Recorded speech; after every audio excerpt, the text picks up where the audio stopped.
It is NBA.com's fantasy preview for the forwards, and we are here to talk about the top 5 power forwards. Rick Kamla, Dennis Scott, and number 5, your man, Josh Smith. My man, one of my favorite guys, Mr. Everything, Flight 5. Mr. Get That Shot Out of Here. I think he was second behind Marcus Camby or third in shot blocks last year. This guy, when his head's on right and he's attacking the rim, he is a fantasy stat stuffer. 6'10", athletic, quickness, plays defense. He wants to guard the best player on the opposing team. Now we just got to get him to take smarter shots, stay healthy, and he should fill up the fantasies this year. And, you know, you say stay healthy.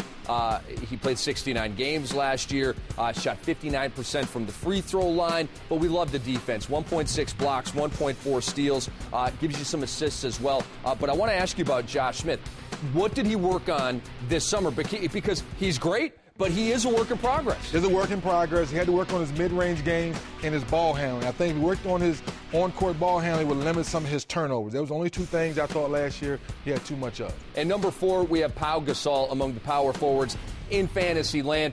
And like we talked about with Ron Artest with the small forwards, I'm not worried about Pau getting his numbers. He is the clear-cut number 2 option on the LA Lakers. Hands down, and he falls in the same league as David Lee as a duo player, meaning that he will play power forward and he will play center. And the fact that he can knock down that mid-range jump shot to stretch out the defense makes him extremely valuable. And you saw the assists.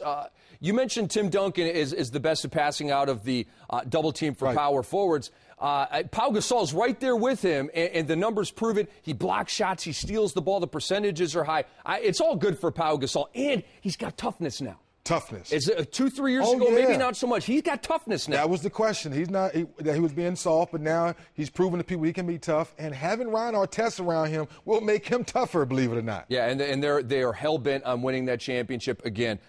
Trust me when I say that. Now let's move on to number 3. Chris Bosh of the Toronto Raptors. Last year, just had an immense year. Almost 23 PPG, 10 rebounds, 49% from the floor, 82 from the line. Really, the only thing that buzzkills you is the blocks. That should be like at least 1.5. And he's been talking about playing better defense this year. Well, that's the only thing I can think of CB4. He can score. He can knock down a jump shot. His passing out of the double teams improved this past year because his turnovers went down. But like you said, can you be more assertive on defense? Can you get more rebounds? And can you block some shots? Yeah, and he's in a contract year, obviously. He's one of those guys that's right on the fence, coming back to Toronto, going somewhere else in the summer of 2010. So he wants to represent well for both he, his family, and his agent. That's how it works. All right, let's move on to number 2, Dirk Nowitzki of the Dallas Mavericks. He is still a lock first-round pick in fantasy basketball. Don't think you're going to get him in the second round. If you do, somebody's sleeping in. If Dirk's a second-rounder in your league is defunct. Well, the only reason he's a second-rounder, if you're thinking about how he performed a few years ago against Golden State when Steven Jackson took his lunch and made him look like a D-leaguer. But now, this past year, he had to throw 34 points, 12 rebounds in the playoffs, redeemed himself, let everybody know he's still a stud. So Dirk should be number 2. And, he had a messy offseason with some of that stuff. You can go online and read about the details of that because Dirk has turned the page and sorry. But my point is this. He had a great summer in terms of not playing for the German national team. Right. He's going to be rested. The joints are going to be feeling good. And there's a renewed sense in Dallas with Marion on board. They re-signed Kidd.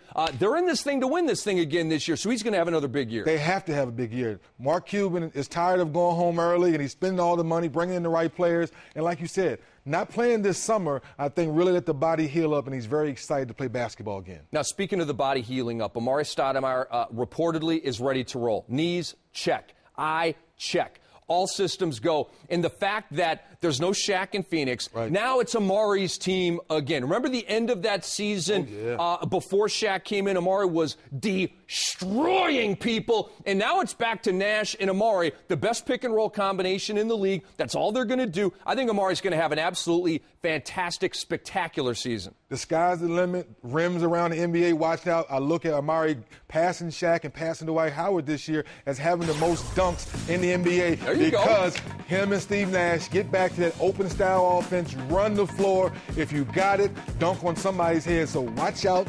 Power forwards this year. Last year, 21 PPG. The rebounds, as you see right there, only 8. And the blocks, 1.1. I mean, come on. He's 1.5 blocks at least. I think he's up to about 10 rebounds. And I think he's like 25 points, right? I mean, don't you see him way above those numbers? I see 25 and 10 and maybe 2 blocks this year because now he realized he doesn't have to play second fiddle to the future Hall of Fame, the big D's. We're talking about Shaquille O'Neal. So now he can go back to being the man down low. He's going to be fabulous, and the hope is, and we're all crossing our fingers, let's get 80-plus games out of Amare Stoudemire, and he will make a huge difference on your team. The number 1 power forward in fantasy basketball, Amare Stoudemire. We're coming back to talk about the rookie crop of forwards, and it's actually not that great for fantasy basketball, but we talk about them nevertheless. Blake Griffin of the LA Clippers should have big fantasy stats, but they're talking about him coming off the bench. What?